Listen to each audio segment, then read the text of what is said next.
Ya, kita mulai. Assalamualaikum warahmatullahi wabarakatuh.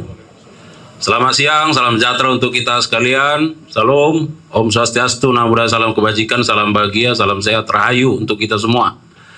Pertama-tama tentu kita memanjatkan puji syukur karena hingga saat ini kita masih diberi nikmat sehat, ya. Sehingga pada kesempatan ini kita bisa melakukan press conference dengan teman-teman, rekan-rekan media. Di hadapan kita hadir Direktur Penyidikan, ya, pada Jampisus. Beliau ini Direktur Penyidikan yang baru, ya, masih ganteng, ya. Dan bersama kita juga hadir Pak Kasubdit Labdumas beserta Kasubdit TPK dan TPPU. Apa urgensi kita dalam pertemuan press conference hari ini? Rekan-rekan media yang saya hormati, saya banggakan bahwa kami akan memberikan keterangan melalui Direktur Penyidikan terkait dengan update perkembangan penanganan perkara atas nama tersangka PT Aset Pasifik. Nah, jadi ini terkait dengan korporasi. Dan penyidik melakukan penyitaan terhadap uang ini yang di hadapan kita, ya, sebesar 450 miliar rupiah dalam perkara PT Duta Palma Korporasi. Bagaimana keterangan lanjutan? Kita simak bersama rekan-rekan media keterangan yang akan disampaikan oleh Direktur Penyidikan. Kepada Pak Direktur Penyidikan, kami persilakan. Assalamualaikum warahmatullahi wabarakatuh. Waalaikumsalam. Salam sejahtera bagi kita semua. Yang saya hormati Pak Kapus Penkum yang hadir bersama kita, para Kasubdit, kemudian teman-teman dari media yang tentunya tidak bisa sebut satu persatu. Langsung saja saya sampaikan bahwa pada hari ini tim penyidik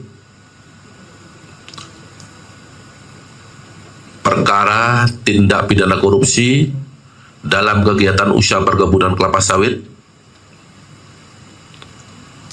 telah melakukan penyitaan uang sejumlah 450 miliar rupiah dari tersangka korporasi PT Aset Pasifik yang masih satu grup dengan Duta Palma.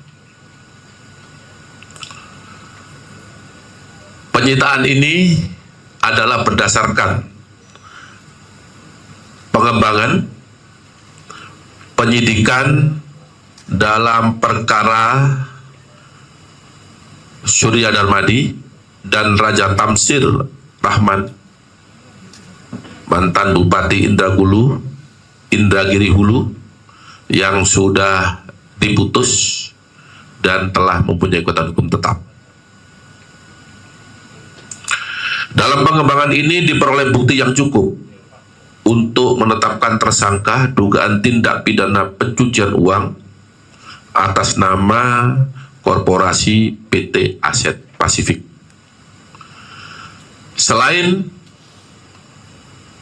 PT Aset Pasifik, penyidik juga telah menetapkan tersangka dugaan tindak pidana korupsi dan tindak pidana pencucian uang terhadap 5 korporasi. Yang pertama adalah PT PS, kemudian PT PAL, yang ketiga PT SS, kemudian PT BBU, dan PT KAT. Selain daripada itu, penyidik juga telah menetapkan satu tersangka tindak pidana pencucian uang atas nama korporasi PT Darmek PlayStation. Jadi sudah jelas ya, ada 5 perusahaan atau PT yang telah ditetapkan melanggar undang-undang tindak pidana korupsi dan pencucian uang, sedangkan untuk 2 perusahaan yaitu PT Aset Pasifik dan PT Darmek PlayStation disangka melanggar tindak pidana pencucian uang. Kemudian dari perusahaan tersebut disangka telah melawan hukum, melakukan kegiatan usaha perkebunan kelapa sawit dan kegiatan pengelolaan kelapa sawit di lahan yang berada dalam kawasan hutan di Kabupaten Indrahulu, Provinsi Riau.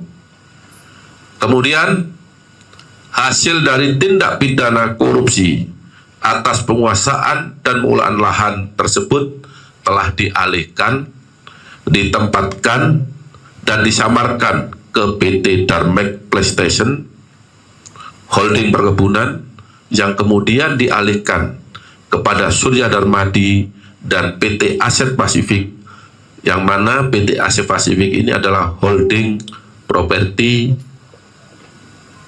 sejumlah 450 miliar rupiah.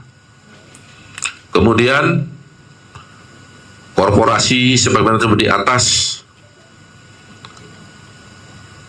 disangka melanggar pasal 3, pasal 4, dan pasal 5 Undang-Undang Nomor 8 tahun 2010 tentang pencegahan dan pemberantasan tindak pidana pencucian uang, junto pasal 55 ayat ke-1 KUHP. Saya rasa itu penjelasan singkat dari saya. Saya persilakan kepada teman-teman jurnalis untuk menanyakan yang belum jelas. Saya rasa itu. Wassalamualaikum warahmatullahi wabarakatuh. Waalaikumsalam warahmatullahi wabarakatuh. Baik rekan-rekan media, sebelum sesi tanya jawab kami buka, kami mau sampaikan bahwa ini adalah bentuk komitmen kuat kita dari kejaksaan, khususnya penyidik di jajaran Jampitsus, untuk menyelesaikan perkara bukan hanya terkait dengan orang, tetapi juga terkait dengan korporasi. Dan salah satu contoh pada hari ini ada penyitaan yang dilakukan untuk uang senilai 450 miliar. Kami rasa ini bukan jumlah yang sedikit, ini jumlah yang besar. Oleh karenanya sekali lagi kami menyampaikan terima kasih kepada semua masyarakat dan media, khususnya karena bentuk dukungan yang kuat terhadap institusi ini, sehingga kami melakukan kerja-kerja nyata di depan publik. Baik, saya kira itu teman-teman media.